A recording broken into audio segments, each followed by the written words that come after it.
Welcome back to the Genius Scale podcast, everybody, where we talk to geniuses and their zone of genius, as well as their business and what it takes to build a business.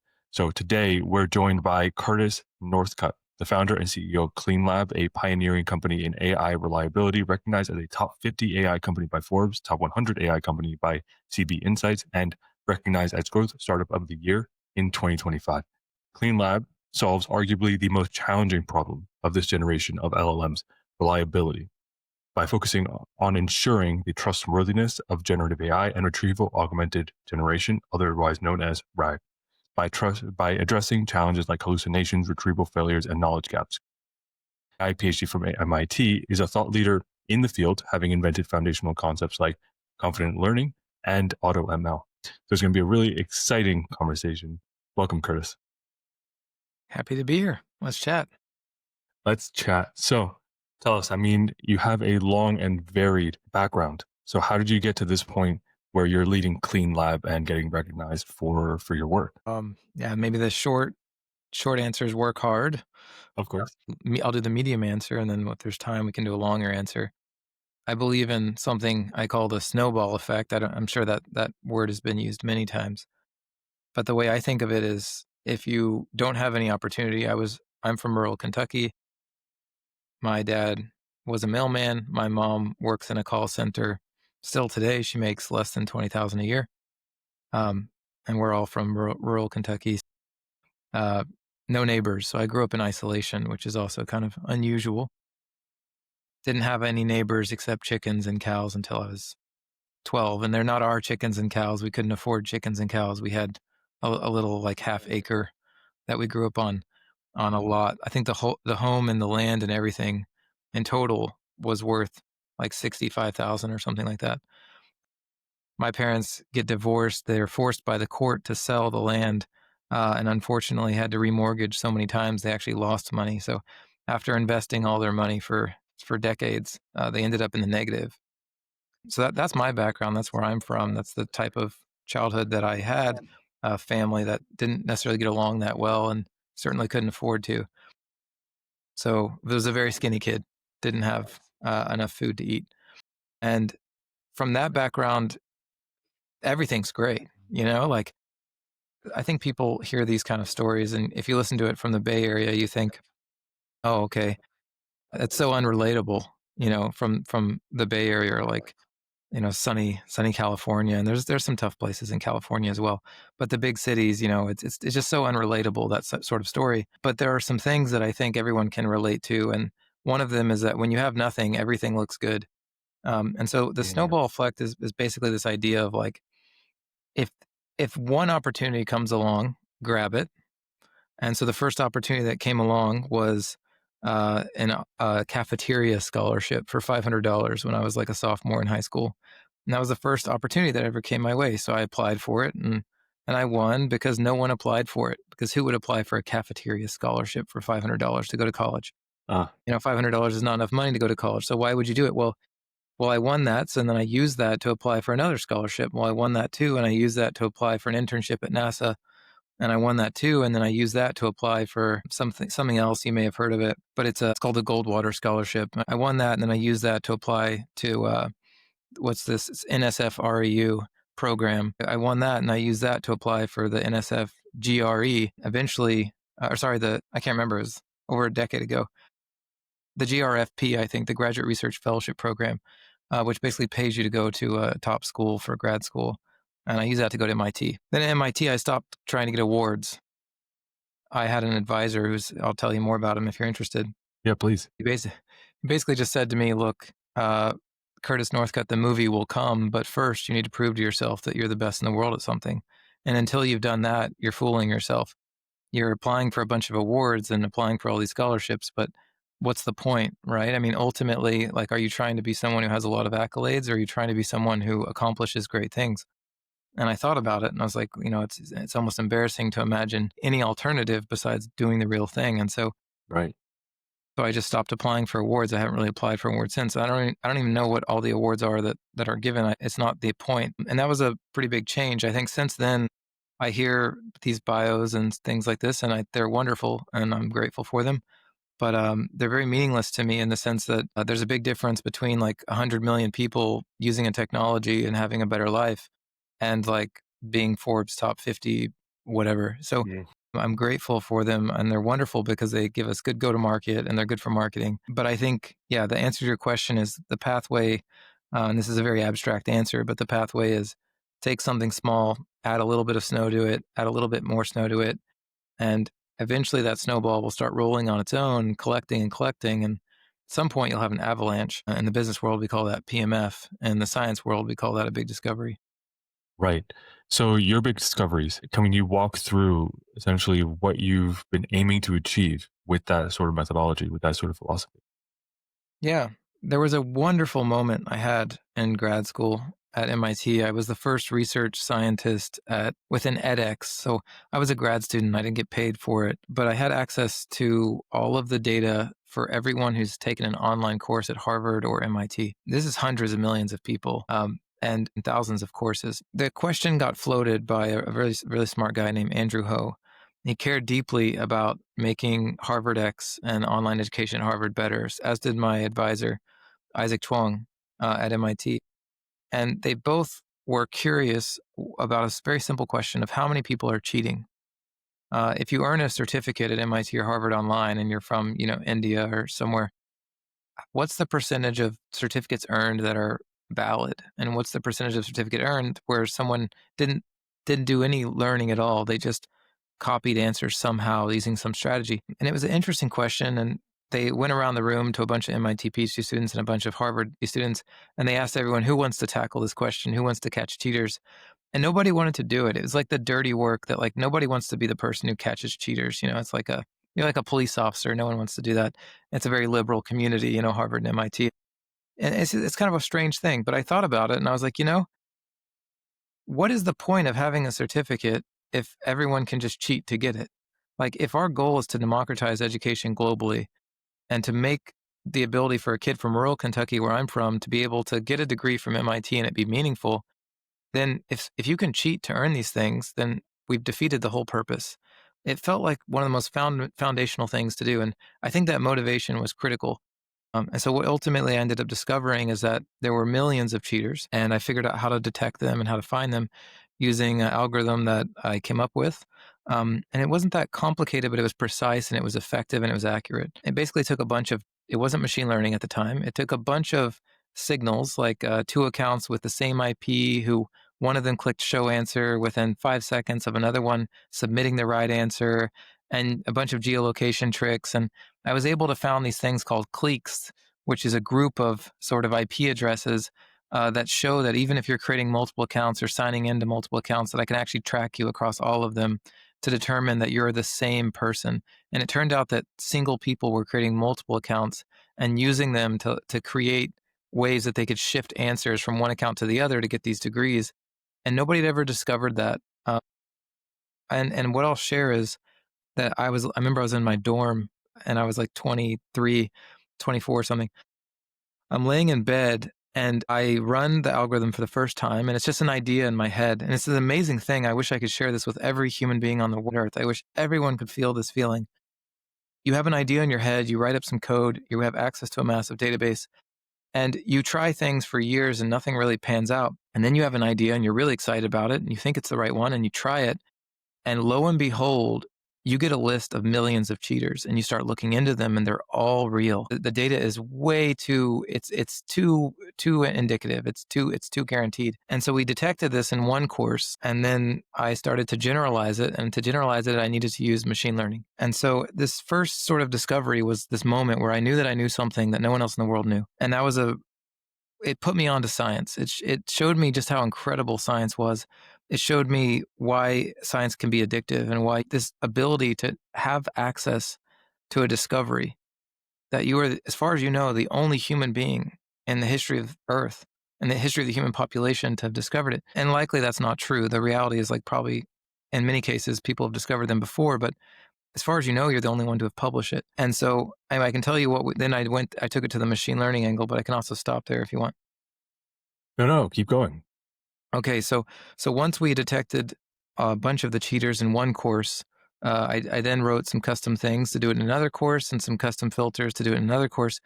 And eventually I had about 700 courses that we had detected cheaters across, and this ended up being millions of cheaters.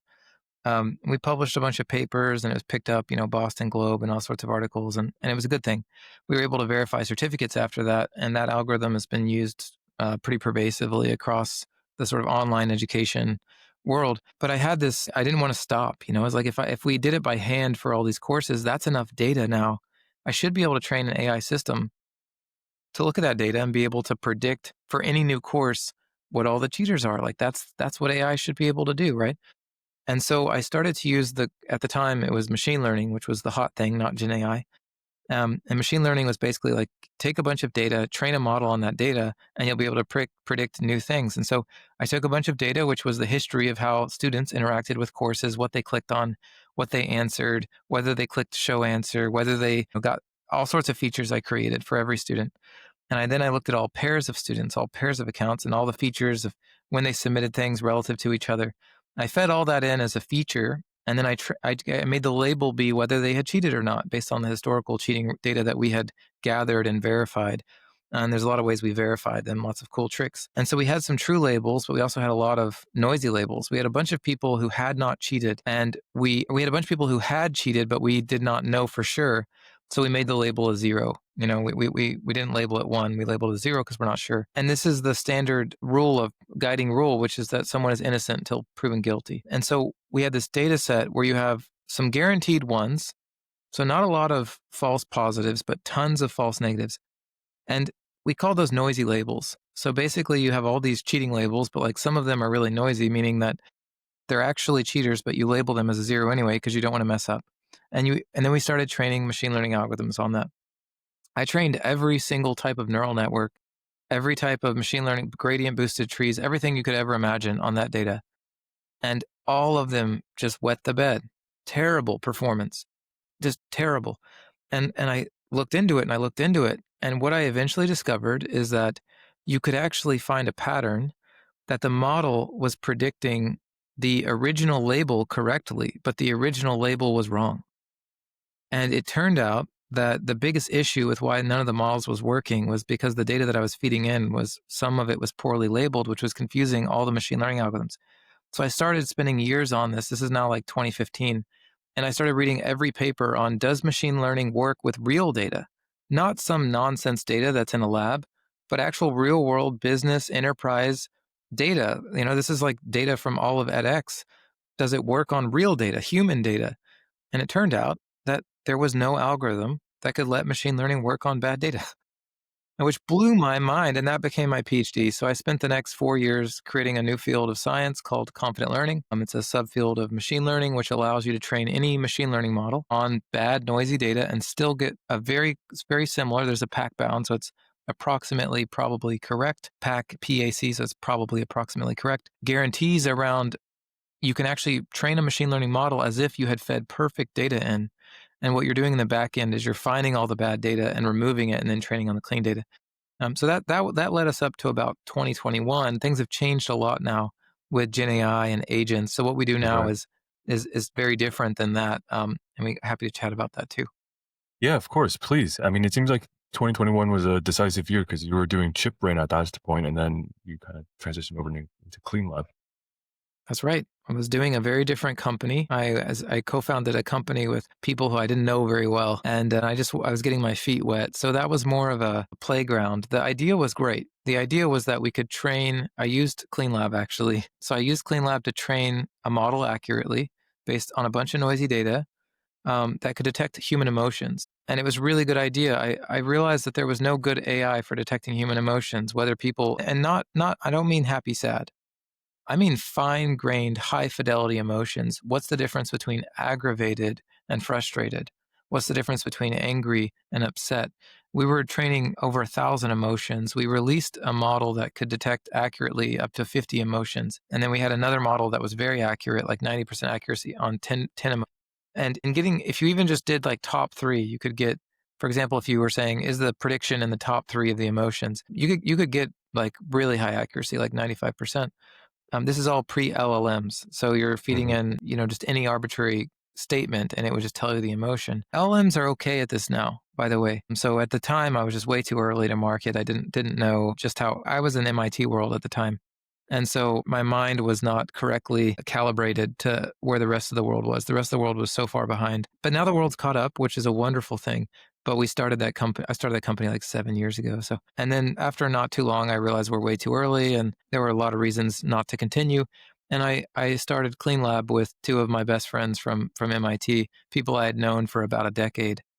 I could trust. I had published papers. We were nominated for Best Paper Award at NeurIPS together, and really good people, stalwart, wonderful, very reliable, honest, and some of the most intelligent people I've ever worked with. And Yeah.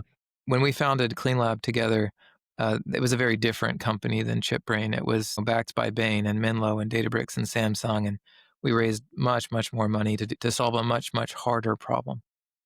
Right. Honestly, that really tracks for my experience of MIT people in general, honestly. So it Pro and sounds like con. you learned a valuable lesson around who to co-found a business with. So I'm I'd wondering, agree with that.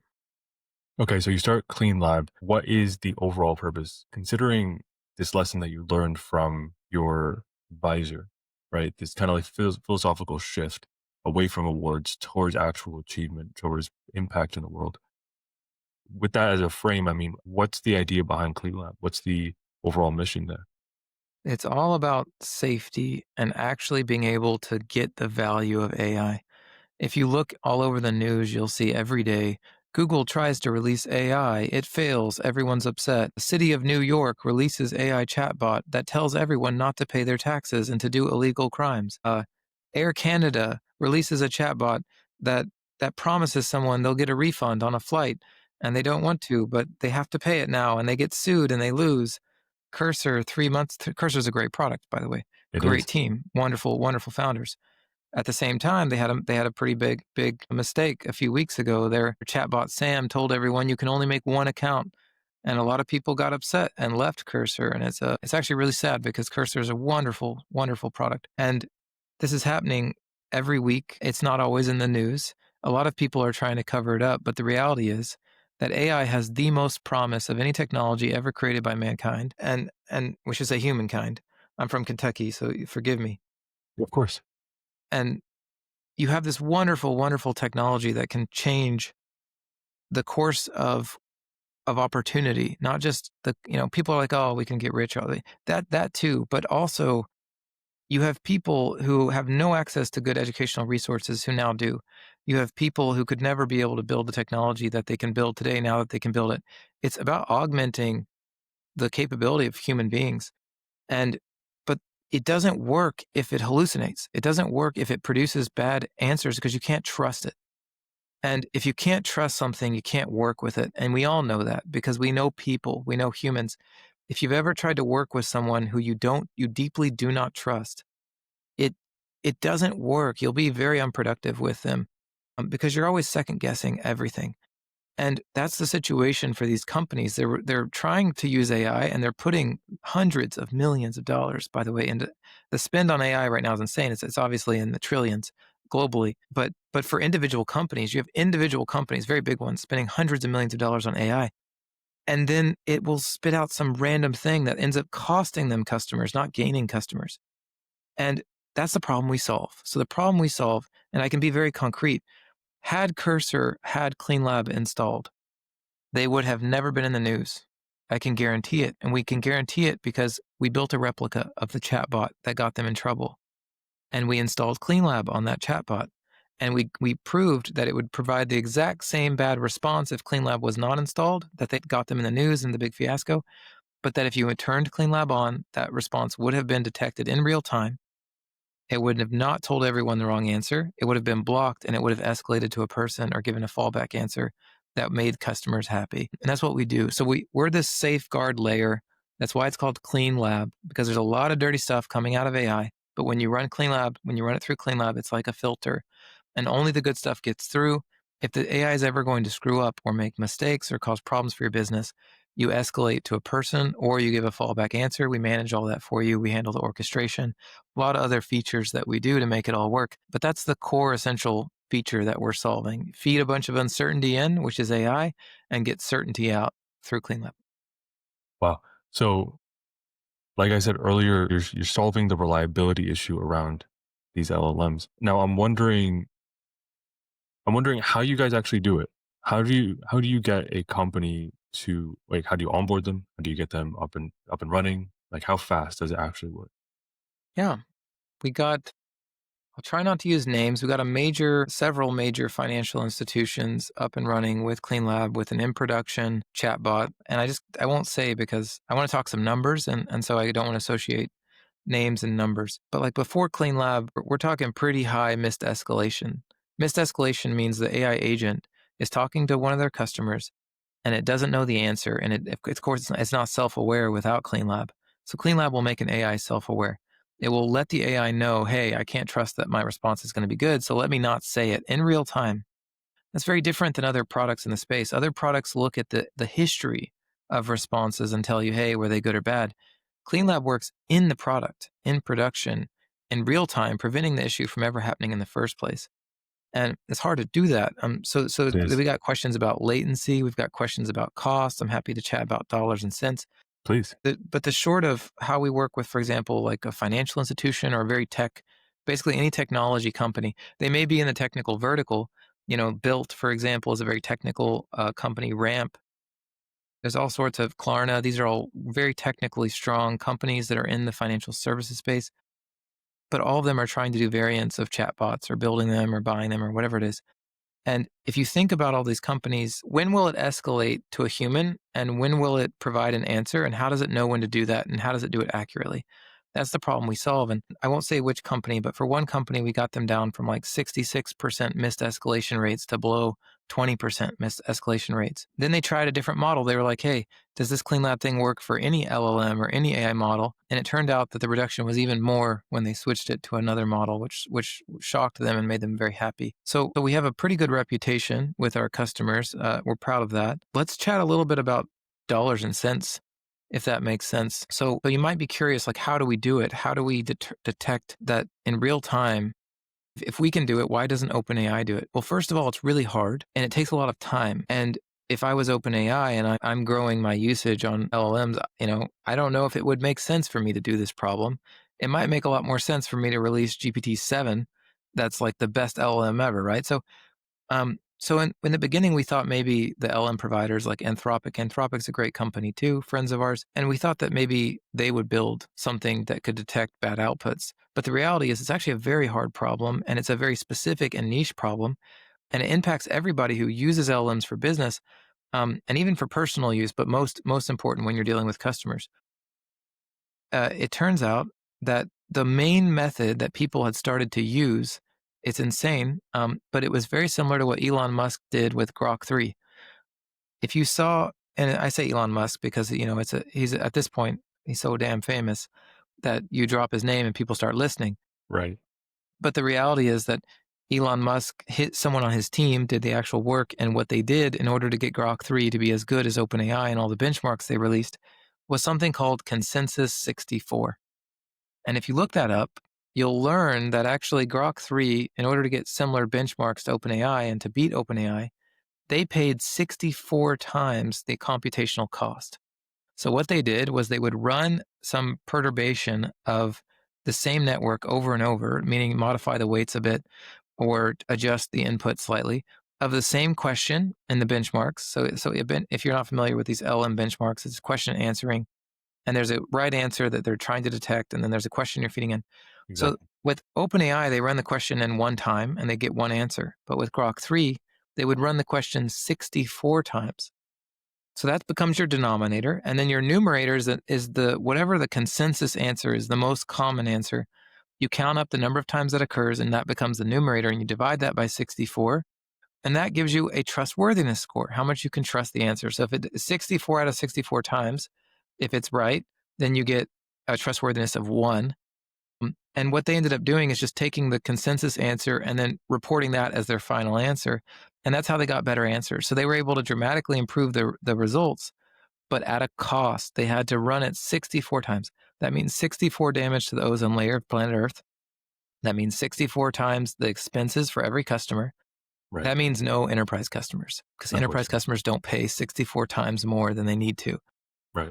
And so a big part of what we've been doing for the last 3 years is not just the algorithm side, but how do you build systems that are scalable, parallelizable, and super lots of hacks and smart things that we do with various languages that are efficient and all sorts of tricks to get the cost down so that we can get similar reliability improvement as that 64 consensus, but the cost on our end ends up being closer to like 0.25 versus 64.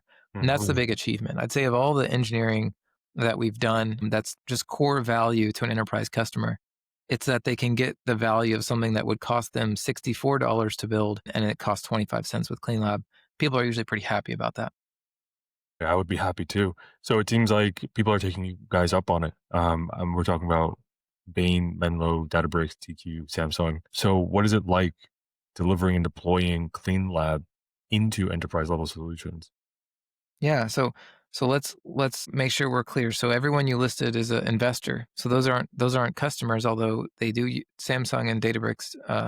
They would be users of our technology. But yeah, some of our customers, we try not to talk too much about them because we're the company that makes their stuff better, which means that you may ask, well, where was it before CleanLab? And Right. we take our customers' privacy pretty seriously.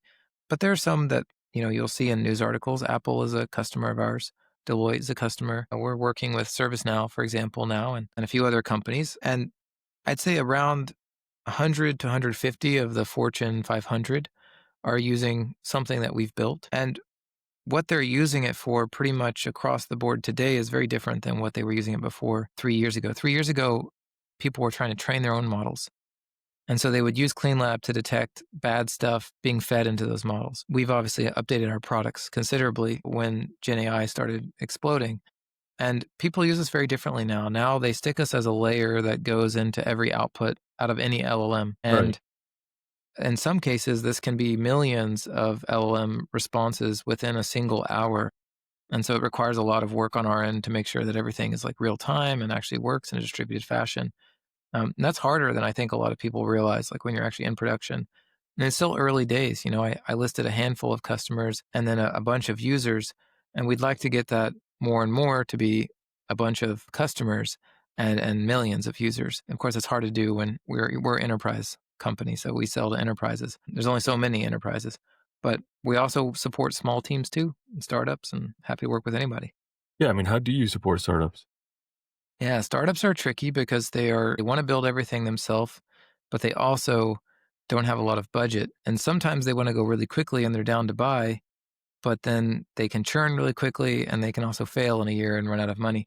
So that but at the same time, like we're a startup. And so we're part of the community. We want to support the community. So I think it's a tricky one. If you're a company that has a significant investment in customer support, or all of your company is using an internal agent that is helping your company in some way, or you're a company that's selling AI agents, then we'll work with you. We'll bend over backwards to work with you. We're just starting something. I can't say the company. They actually make quite a bit of money. It's like they make like 500 million ARR. Nice. So it's a good company. They wouldn't be a startup anymore, but they used to be a startup. They've done very well in the last 5 years. They're in the sales space and they're a tech company, a sales enablement. And for that company, they have this internal thing that they're supporting about 1,000 internal employees to be able to answer questions in sales calls. This is pretty common. A lot of companies are doing this. But their problem is that when that chatbot says the wrong thing to an employee and then the employee says the wrong thing to the customer, how do you fix that? And this is a question I don't see anyone solving except CleanLab right now. So there's one thing which is like make sure the outputs are safe and reliable, but there's another thing which is make sure that the output is correct. And there's a lot of companies that they'll look back at historical data and they'll say, "Hey, in the past it looks like this LM wasn't as good as this one." And we're not like that. We're the company that's in production saying in this real moment right now within the last zero point 0.5 seconds, that's the latency of our system. It's like half a second. Nice. We'll tell you that this is not something that you should output. And that's one thing, but we do something else that I think a lot of customers are really excited about. We will also provide you a way to have a PM at your company be able to look at that historical answer that a mistake was made on in the past and answer it once and for all.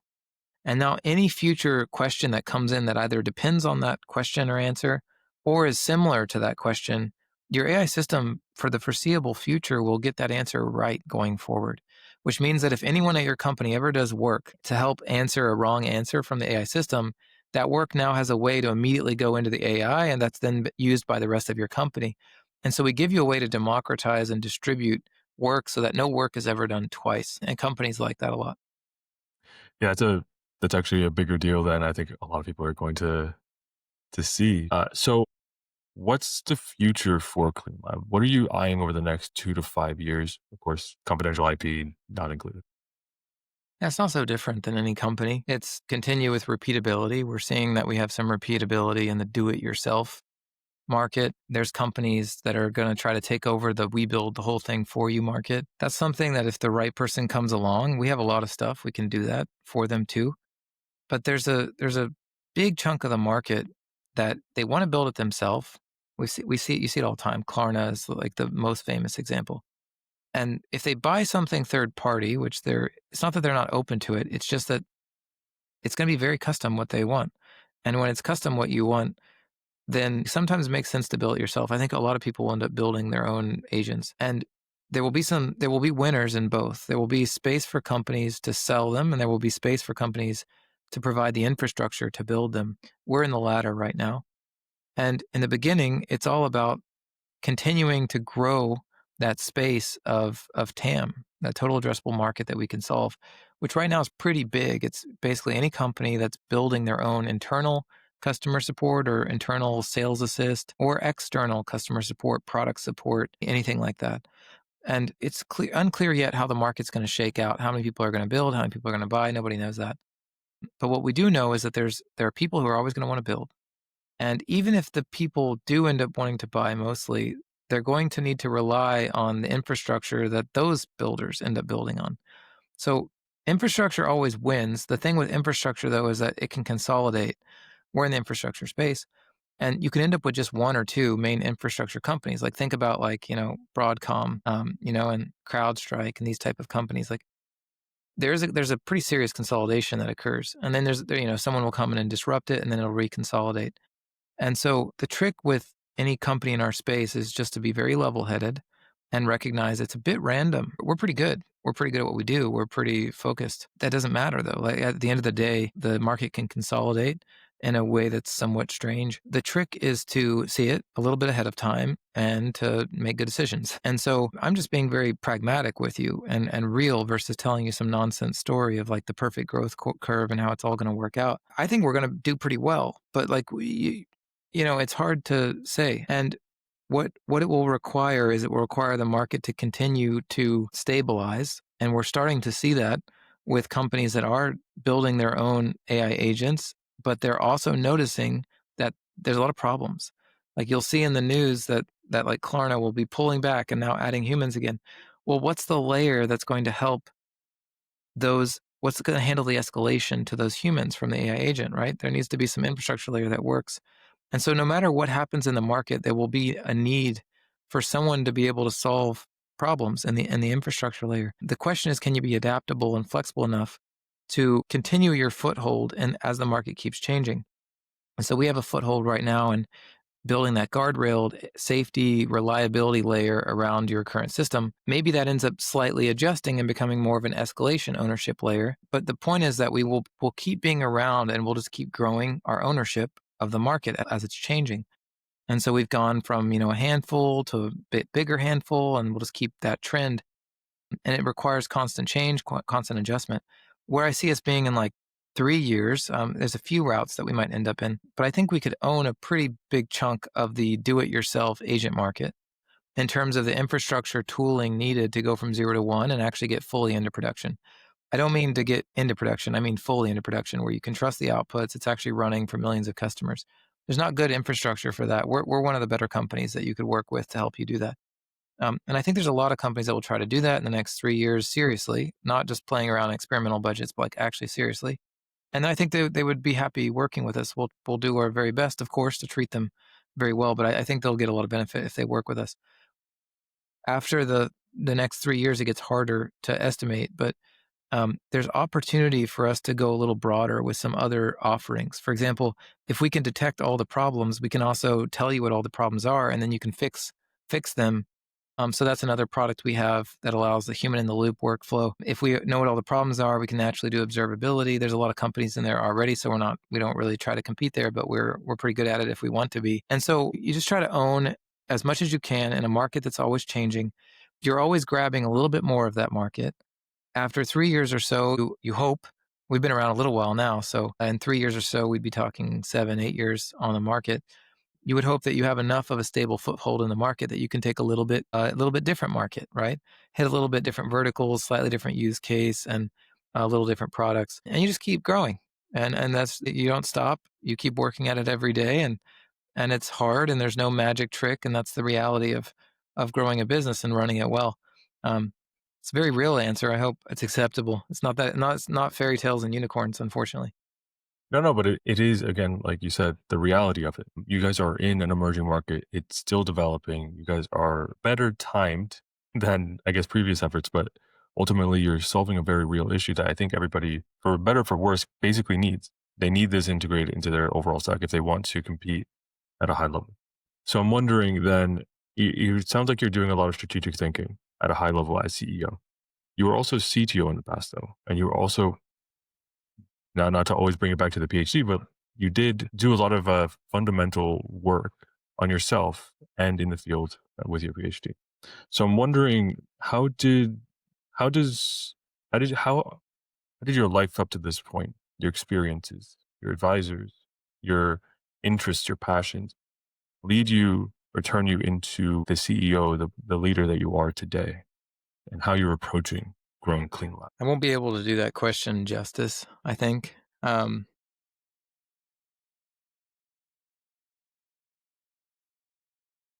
let's think about how great things are done. I think I have a lot more to do before I feel that I personally have done great things, but I've had some impact. I think around 300 to 500 million people have certificates from online courses at top schools that are verified, and we're able to help them in some way in their life, either go to a better school, get to America, whatever it was. And it's probably part of them being able to do that was related to some of the work that I've done.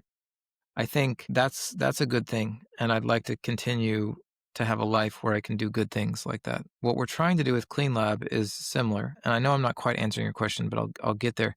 It's just that if we're going to say we do great things, let's first be clear about what those great things are, and then we can talk about what we did to get there. I think the great thing that I want to do with CleanLab is I I have felt for a very long time that AI has the most potential to empower humanity of any technology ever created. And I don't feel like it's working for people yet. It just isn't there. If you look at people trying to use AI to really do wonderful, great things, most people fall flat on their face.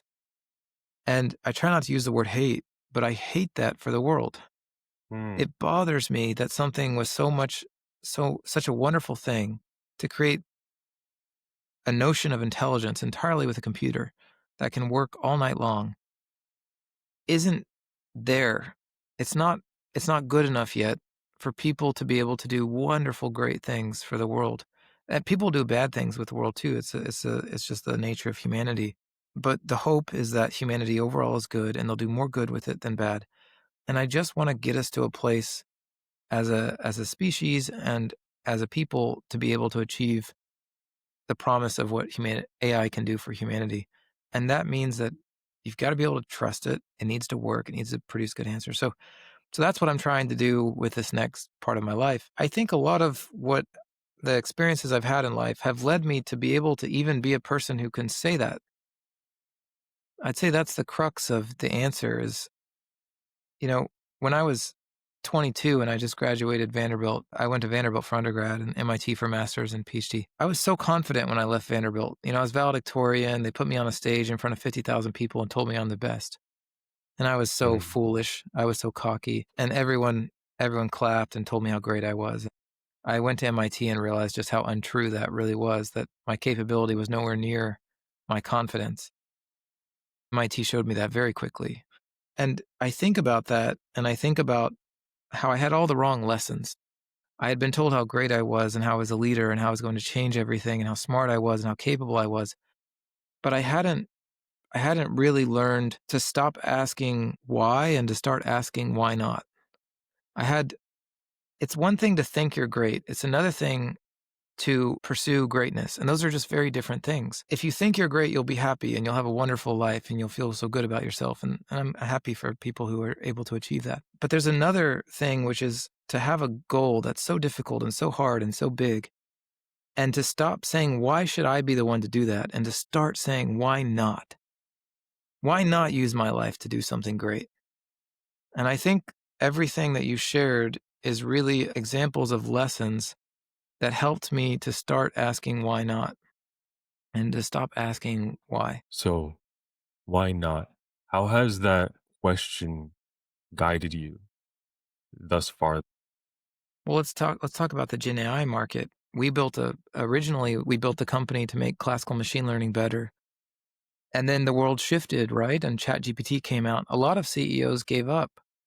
Most of my friends gave up. Really smart people, wonderful people. I won't say names because they're good people and I don't want to focus on their story of giving up. But you'll see the news. They'll get acquired and they won't say what the price is because it's not much. And I feel for those people because they built classical ML products and companies that were wonderful companies, and then the market just shifted and it all switched to Gen AI. Well, that happened to us too. It was the hardest period of my professional life for sure. There's one option, which is why can we continue? That's one way I could have thought about it. Why are we the right company to be able to take on this Gen AI market?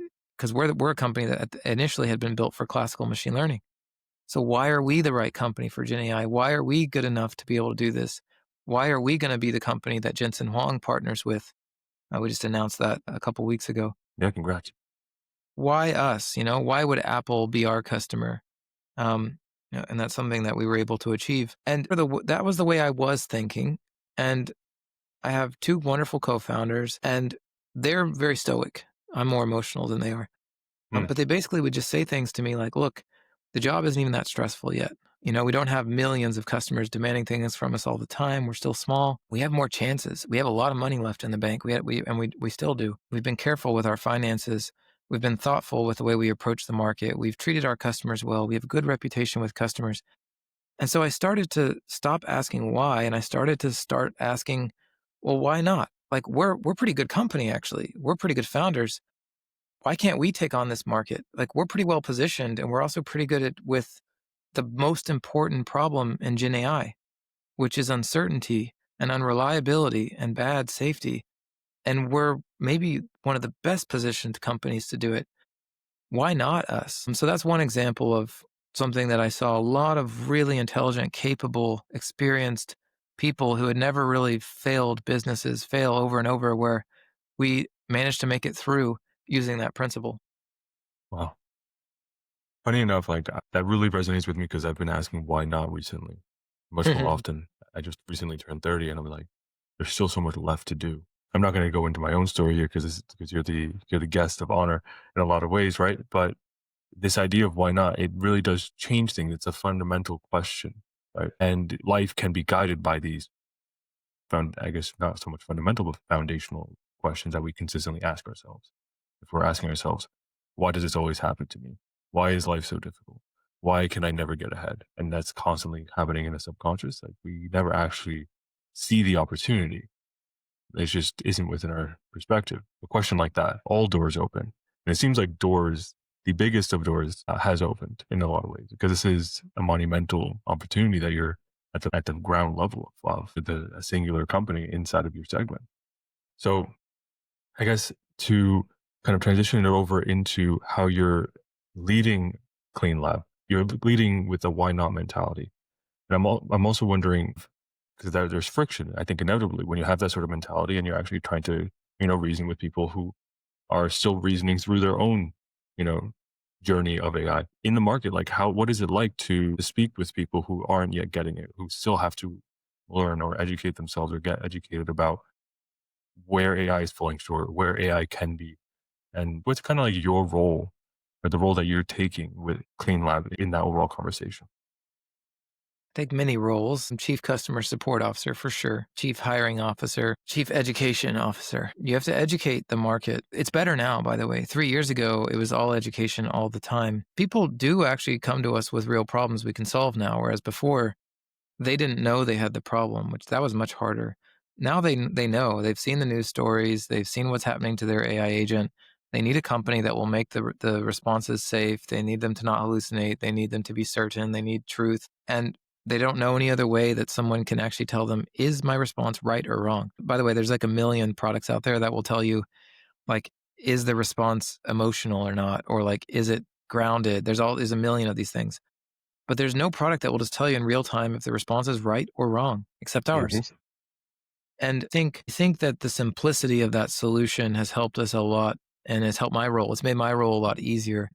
And again, I am very grateful to my co-founders for working with me to build this product. I think a lot of CEOs are like my product. There's no my in this. I have two very good co-founders, and I am very grateful to work with them. They own a lot of the product side. I used to own product, but this is a very go-to-market heavy business. We work with enterprises. We have to educate. We have to figure out leadership. We have to find the buyer and the champion and close the deals. And we can't ignore all that. That's all part of the job. I may have a PhD in computer science, but I don't get to write code all day. I got to work with business leaders. I have to help solve their problems. So Right. there's a lot of work to do on the go-to-market side of understanding people's problems, listening to them, making sure that we actually can help them and solve their problem.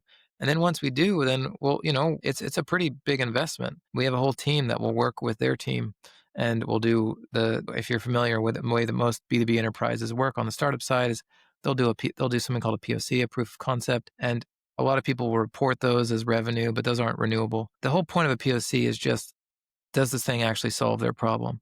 And the worst part of the whole business paradigm right now, it's the worst is a biased way of thinking. It's pessimistic. It's not bad or good. It's just it has some downsides.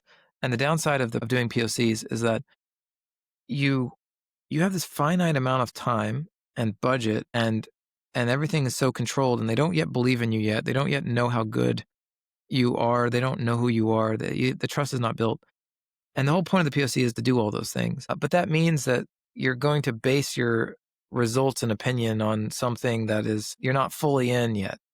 And so you have this very short period of time to treat your customers very well and build a great reputation with them. And you got to do well. You got to nail it. And that's all there is to it. What we found is that when we work with someone long term, it's very, very good because the product is something they're not quite used to. And once they get used to it, they're like, oh, wow, this can change every output of every single LLM that we use at this company to make it more reliable. But it takes time for that to click across their business. And in a POC, you've just got like one use case and you've got one outcome and one thing to measure. But anyway, a lot of it is managing those expectations. It's what do we do next? It's moving things along. It's real work. It's actually just a lot of real work. And then I have some fun things I get to do, like the market is changing. How do we change with it? We have many products. Which ones do we cut? It's always about making the business simpler. I care a lot about our Mm. people. I care a lot about how we treat our employees. I think our employees work really hard. So how do we take good care of them? How do we keep them happy?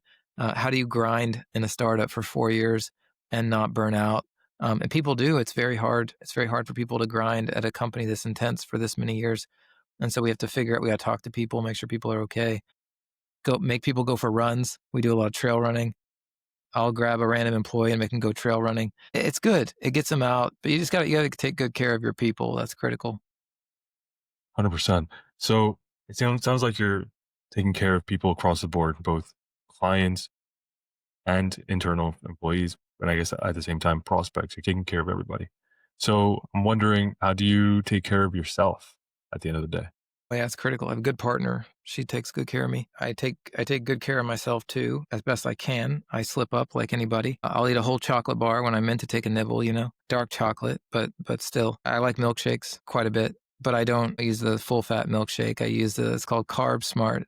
You can buy it on Amazon. It's cheap. Anyone can get it. Carb Smart Briar Eyes. It's like low sugar, low fat, and I'll use like skim milk. So it's like not even that bad for you.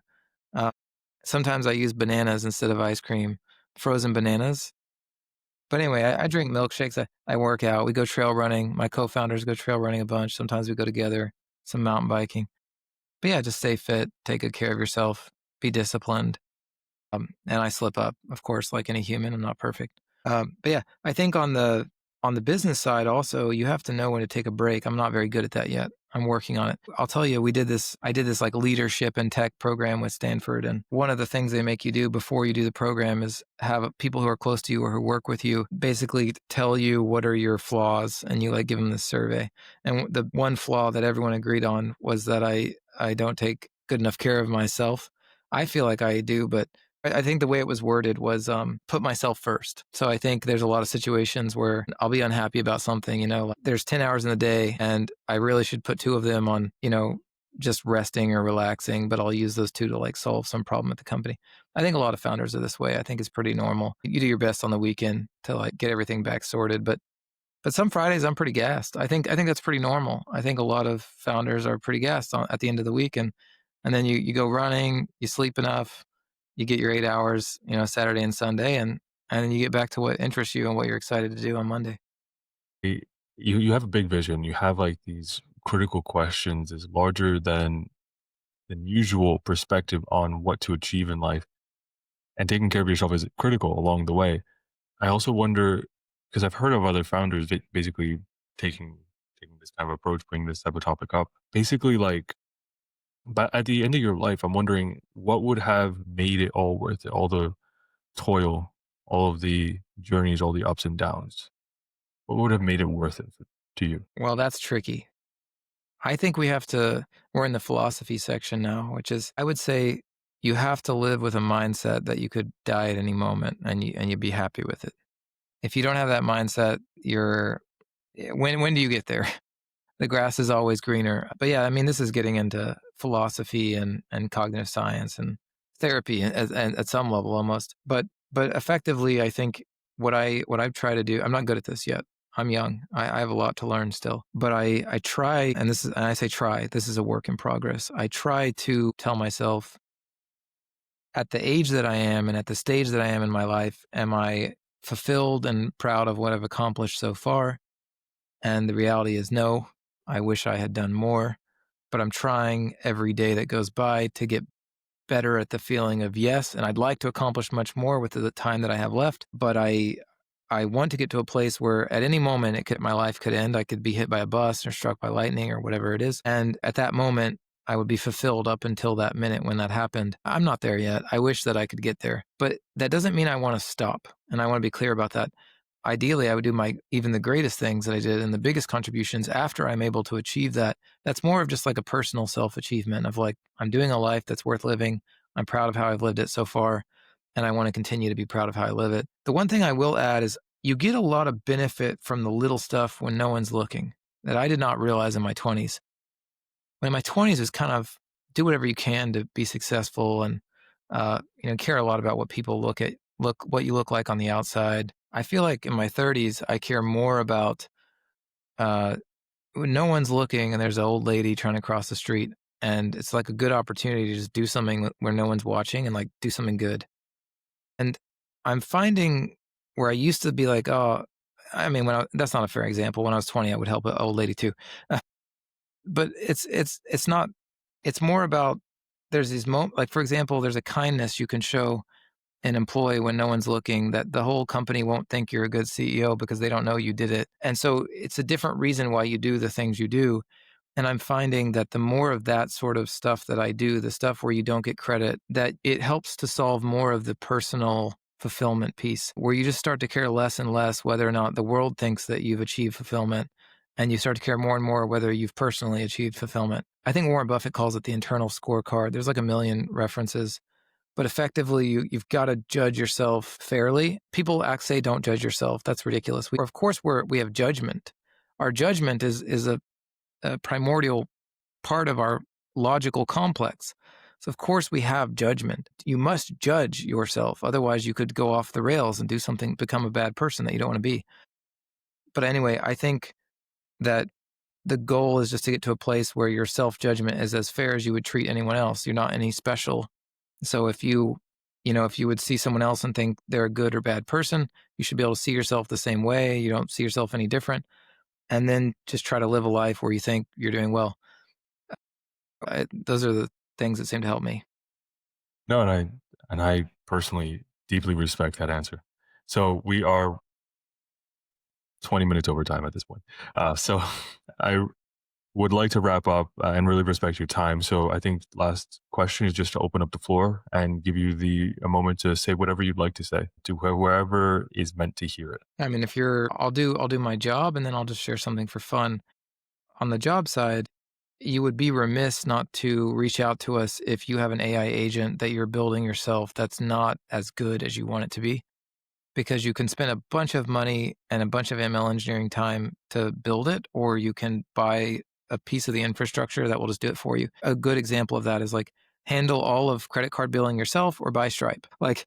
Like you're just going to buy Stripe, so you can handle all of like escalations and accurate answers and good responses yourself, or you can buy CleanLab. So at least reach out to us and try to understand what we do, because it's a new market and it's sometimes hard to realize just how helpful a company can be. I think the thing I'll say on the personal side is, if you listen this far, thank you. And I just want to say all of the stuff we talk about, first of all, the genius stuff, like I support you and I love the branding. But I honestly don't, I think most of the people I work with at MIT were smarter than me. I think I worked very hard though. And so I guess I just want to say that if you're someone who listens to a podcast that has the word genius in it, thinking you're not a genius, and these people are, it's actually not the case. We're actually, none of us are that special. I don't know. I've come to believe that even the people I think are truly remarkably genius, they are, but they also just work really hard and they think very deeply about things and they don't let anything break their focus. They have a set of characteristics and attributes that make them special: motivation, hard work, good memory, discipline. And a lot of those things have a lot more to do with it than like raw IQ. They often have raw IQ too. But I just want to say that a genius is accessible to anyone, I believe. It's just more of a semantics than anything.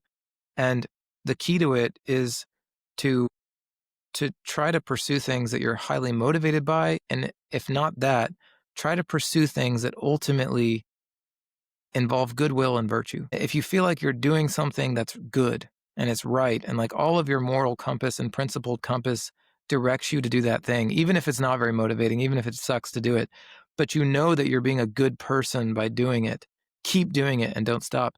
And I think that what will end up happening is that eventually, even if you go through years of suck, good things will come your way, and then you'll become motivated to continue down that path, and you might end up becoming a genius in some dimension. I would encourage that. I would too. And honestly, it's one of the reasons why we call it the Genius Scale podcast. I always struggle with zone of genius because ultimately people can cultivate and may already have that area where they can just shine. And hopefully we were able to give you that platform, although it's evident that you don't really need platform for it. It's already very evident. All right. Well, Curtis, I really appreciate your time. And to everybody out there, I hope you enjoyed this one. It was a gift. It was a pleasure. And as always, if you're looking to buy or sell businesses, you can contact us. And we also build B2B sales and marketing pipelines, $1 million guaranteed. That said, this was Curtis Northcutt. Until the next one.